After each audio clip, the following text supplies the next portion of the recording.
তো হ্যালো সম্মানিত দর্শকবৃন্দু, লক্ষ্মীর ভান্ডার প্রকল্পে কিন্তু আজকে কিন্তু টাকা বাড়িয়ে দিল মুখ্যমন্ত্রী মমতা বন্দ্যোপাধ্যায়। তো যারা নতুন ভাবে প্রকল্পে আবেদন করেছেন দুয়ারে সরকার লক্ষ্মীর ভান্ডার, তারা কিন্তু এই 500 টাকা কিন্তু বেশি পাবে, তার মনে কিন্তু একটি ঘুরপাক খাচ্ছে। তো এই লক্ষ্মীর ভান্ডার প্রকল্পে নতুনরা যারা নতুন আবেদন করেছেন তারা কিন্তু এই ফেব্রুয়ারি মাস থেকে টাকা পেতে চলেছেন। তো ফেব্রুয়ারি মাস থেকে কারা কারা এই লক্ষ্মীর ভান্ডার প্রকল্পে বেশি টাকা পেতে চলেছেন, সমস্ত ভিডিও কিন্তু দেখতে থাকবেন স্ক্রিপ্ট না করে। তো ভিডিও শুরু আগে আমি একটু ছোট্ট কথা বলছি, যারা চ্যানেলটিকে সাবস্ক্রাইব করেনি অবশ্যই সাবস্ক্রাইব করে পাশে থাকা বেল নোটিফিকেশনটি অবশ্যই অল রাখবেন। আর ভিডিও কিন্তু একেবারে লাইক করে কিন্তু একেবারেই ভুলবেন না। পারলে ভিডিও একটু বেশি বেশি করে শেয়ার করে দিবেন, বন্ধুদেরকে একটু জানিয়ে দিবেন। তো লক্ষ্মীর ভান্ডার প্রকল্পে কিন্তু এই 500 টাকা কিন্তু বাড়ানো হয়েছে। তো এসটি এসসি মহিলারা কিন্তু আপনারা 1200 টাকা করে পান, অর্থাৎ কিন্তু জেনারেল ক্যাটাগরির মহিলারা কিন্তু 1000 টাকা করে পান। তো এই 1000 টাকা বাবদে কিন্তু 500 টাকা কিন্তু এখন বাড়ানো হলো, অর্থাৎ কিন্তু এসটি এসসি মহিলা কিন্তু পাবেন 1700 টাকা করে, এখন জেনারেল ক্যাটাগরির লোকরা পাবেন কিন্তু একেবারেই 1500 টাকা করে। তো এই টাকা কিন্তু ফেব্রুয়ারি মাস থেকে ঢুকবে না তার পরের মাস থেকে ঢুকবে, এই ভিডিওর মাধ্যমে কিন্তু আপনারা জানতে পারবেন। তো স্ক্রিপ্ট না করে ভিডিও কিন্তু সম্পূর্ণ দেখার অনুরোধ রইল। তো দেখুন ভিডিও শুরু করা যাক, দেখুন কি বলা হয়েছে। লক্ষ্মীর ভান্ডার প্রকল্পে বাড়ত অর্থ বৃদ্ধি করার রাজ্য সরকার আরো 500 টাকা করে বাড়িয়ে দেওয়া হলো মাসিক ভাতা পরিমাণ।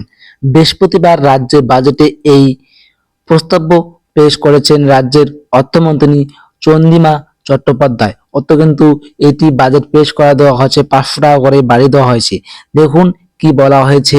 আরো বাজেট প্রস্তাবে বলা হয়েছে যে চলিত ফেব্রুয়ারি মাসে থেকে লক্ষ্মীর ভান্ডার এই ব্যতীত অর্থ কার্যকর করা হবে। অর্থাৎ কিন্তু এই ফেব্রুয়ারি মাস থেকে কিন্তু লক্ষ্মীর ভান্ডার প্রকল্পের টাকা কিন্তু বেশি টাকা কিন্তু ঢুকে চলছে, অর্থাৎ কিন্তু ভোটের আগেই প্রত্যেকের ব্যাংক অ্যাকাউন্টে বাড়িতে টাকা ঢুকে যাবে, অর্থাৎ কিন্তু বাড়তি টাকা কিন্তু একেবারেই ঢুকে যাবে। সরকারি এই প্রকল্পে এখন পর্যন্ত কিন্তু গ্রাহকের সংখ্যা কিন্তু প্রায় 2,21,00,000, অর্থাৎ কিন্তু 2,21,00,000 কিন্তু আপনাদের লক্ষ্মী ভান্ডার প্রকল্পের মহিলারা কিন্তু এই টাকা পান।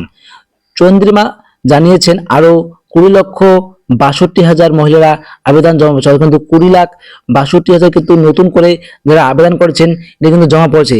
এবার কিন্তু তাদের কিন্তু টাকা ঢুকতে চলেছে। তো দেখুন তারপর আরো কি বলা হয়েছে, সমস্ত ভিডিও স্কিপ না করে দেখতে থাকুন। তাদের প্রকল্পে আয়তন আনা হবে, নতুন পুরনো সকলে ভর্তি করতে পাবেন মাসে। যারা এতদিন 1000 টাকা করে পেতেন তারা কিন্তু এখন 1500 টাকা পাবেন, কিন্তু 1500 টাকা করে পাবেন। এছাড়া তপশিলি জাতি ও জনজাতি তবে পিছিয়ে পড়া অসম্ভব মহিলাদের কিন্তু লক্ষ্মীর ভান্ডার প্রকল্পে কিন্তু 1200 টাকা করে পান, অর্থাৎ কিন্তু যারা 1200 টাকা পান এবার কিন্তু তারা কিন্তু 1700 টাকা পেতে চলেছে। অর্থাৎ কিন্তু ফেব্রুয়ারি মাস থেকে তাদের বরাদ্দ টাকা কিন্তু বেড়ে যাবে, অর্থাৎ কিন্তু ফেব্রুয়ারি মাস থেকে কিন্তু আপনারা 1700 টাকা পেয়ে যাবেন।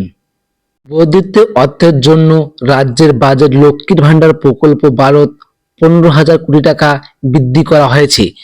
2026 সাল থেকে 2027 সাল পর্যন্ত অর্থবর্ষে থেকেই এই বরাদ্দ কার্যকর করা হবে, অর্থাৎ কিন্তু 2026 থেকে 2027 পর্যন্ত কিন্তু আপনারা এই টাকা কিন্তু পেয়ে যাবেন। আবার আন্নস্য বিধানসভা নির্বাচনের আগে এটা শেষ রাজ্যের বাজেট। এতে রাজ্যবাসীকে যে সরকার দুহাত ভরে দেবে এই আন্দাজ করেছিলেন অনেকেই। প্রত্যাশা মাত্রে সর্বত্র বাড়ত বৃদ্ধি করা হয়েছে। রাজ্যের সরকারি কর্মচারী মহাসজ্ঞ ও ভাতার পরিমাণ বাড়ানো হয়েছে আরো 4%। দেখুন এমন কিন্তু আরো প্রকল্পের টাকা কিন্তু বাড়ানো হয়েছে। দেখুন ভিডিওটা স্কিপ না করে দেখতে থাকুন, দেখুন আরো কোন প্রকল্পের টাকা বাড়ানো হয়েছে। এর সঙ্গে সঙ্গে কিন্তু লক্ষ্মীর ভান্ডার প্রকল্পের টাকা বাড়ানো হয়েছে, এর সঙ্গে সঙ্গে কিন্তু আশাকর্মী ও অঙ্গনারী কিন্তু টাকা বাড়ানো হয়ে গেছে। তো আশাকর্মীর ভাতা 1000 টাকা বৃদ্ধি করা হয়েছে, আর অঙ্গনারী কর্মী ও অঙ্গনারী সহকারীদের ভাতা 1000 টাকা করে বাড়ানো হয়েছে। অর্থাৎ কিন্তু দেখতে পাচ্ছেন যে আশাকর্মী ও অঙ্গনারী কিন্তু টাকা কিন্তু 1000 টাকা কিন্তু বাড়ানো হয়েছে। যে সকল যুবকদের জন্য পরিকল্পনা রয়েছে সরকারের, বলা হয়েছে যে ক্ষমতায় ফিরলে আগামী আগস্ট মাস থেকে মাধ্যমিক পাস বেকার যুবক ও ও যুবতী মাসিক 1,500 টাকা করে দিবে। দেখতেই পাচ্ছেন যে আগস্ট মাস থেকে মাধ্যমিক পাস থেকে কিন্তু যুবক যুবতী ছেলে মেয়েদের কিন্তু কিন্তু 1,500 টাকা কিন্তু দেওয়ার কথা বলা হয়েছে। তো এটা কিন্তু অনেক খুশির খবর যে একেবারে এতগুলো প্রকল্পের টাকা বাড়ানো হয়েছে। মহিলাদের মাসিক 500 টাকা আর্থিক সহায়তা দিয়ে লক্ষ্মীর ভান্ডার প্রকল্প চালু করেছেন মুখ্যমন্ত্রী মমতা বন্দ্যোপাধ্যায়। সময়ের সঙ্গে সঙ্গে বরাদ্দ বাড়ছে, 500 টাকা থেকে কিন্তু বেড়ে যাচ্ছে 1,000 টাকা। এবার আরো কিন্তু 500 টাকা বাড়িয়ে দেওয়া হলো। কিন্তু 25 বছর থেকে যারা বেশি বয়সী যে কোনো মহিলা এই প্রকল্পে আসতে পারেন। প্রকল্পের মেয়াদ কিন্তু 60 বছর, কিন্তু 25 বছর থেকে আপনারা কিন্তু সমস্ত মহিলা কিন্তু এই আবেদন করতে পারেন 25 থেকে 60 বছরের মধ্যে। তো 60 বছর পেরিয়ে গেলে কিন্তু আপনারা এই লক্ষ্মীর ভান্ডার প্রকল্পের টাকা পাবেন না। তবে 60 বছরের ঊর্ধ্বে যে পরিমাণ মহিলা রয়েছেন তারা কিন্তু ভাতা পাবেন, অর্থাৎ কিন্তু বার্ধক্য ভাতা হিসেবে কিন্তু পেয়ে থাকেন। তো ভিডিওটি ভালো লাগে অবশ্যই চ্যানেলকে সাবস্ক্রাইব করে নেবেন, আর ভিডিও কিন্তু বেশি বেশি করে শেয়ার করবেন। তো সবাইকে অসংখ্য অসংখ্য ধন্যবাদ রইল।